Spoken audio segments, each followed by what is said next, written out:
Transport Minister Fikile Mbalula this morning set to brief the media on interim festive season road fatality statistics.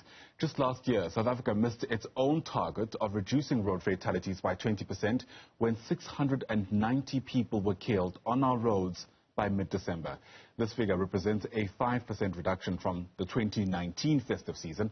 With traffic volumes expected to rise even more in the coming days, let's take a look at perhaps South Africa's busiest roads and some of the accidents or the crash hotspots that have taken place. And for that, we're joined by the spokesperson for the Road Traffic Management Corporation.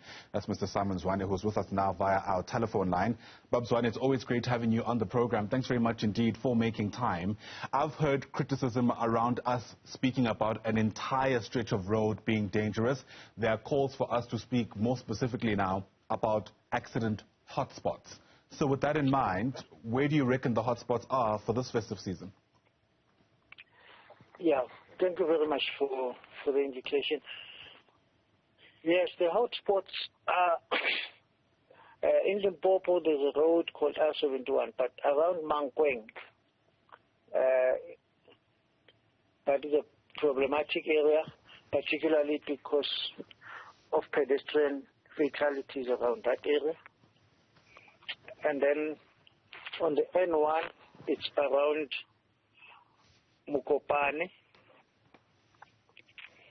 There's a high number of accidents there, but also the area in Musina. Right. And then on the N3, it's the area around Harrismith.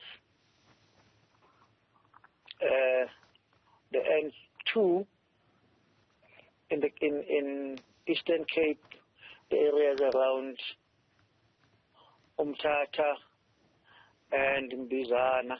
Sure. Even around Port Shepstone, the same N2, but N2 also around Kwaduguza.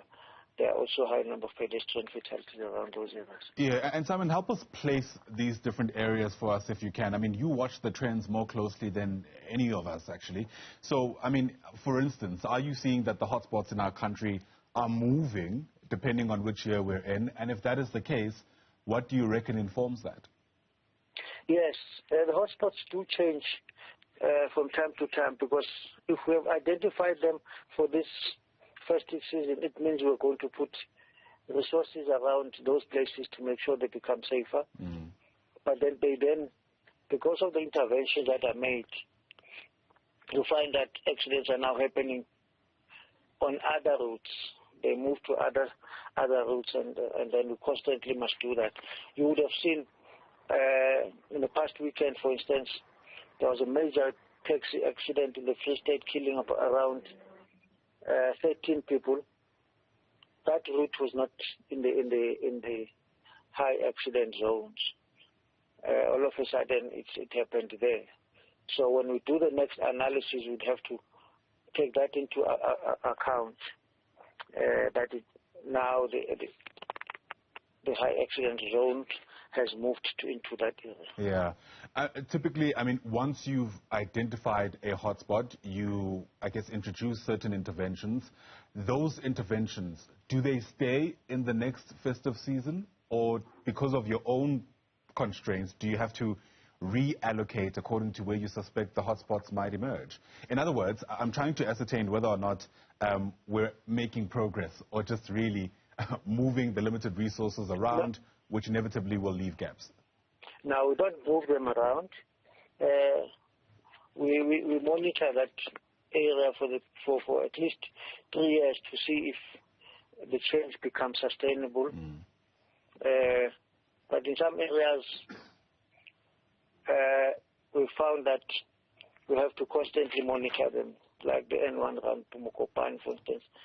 It's been in the top 20 for a long time, so we keep watching on that route. Yeah. Yeah. And why do you think that is? Can we speak a bit more about the causes behind these accidents? And I'm asking this question whilst keeping in mind what is largely accepted as a fact, the fact that South Africa generally has pretty good highways, you know, when you look at the global standards even. So with that in mind, what is the main cause behind these accidents, especially around areas that are stubbornly hotspots year in and year out? Yeah, no, our roads are generally of good quality and well engineered. That is the highways and freeways. Our biggest problem is the attitude of our drivers. Four out of 5 fatal crashes are caused by reckless driving and inconsiderate driving. That is a big factor. And then sometimes you then find vehicle factors such as tire bursts and stuff, but that constitutes a small number of crashes. Simon Zwane is the spokesperson for the Road Traffic Management Corporation. Mr. Zwane, as always, thanks very much indeed for your time.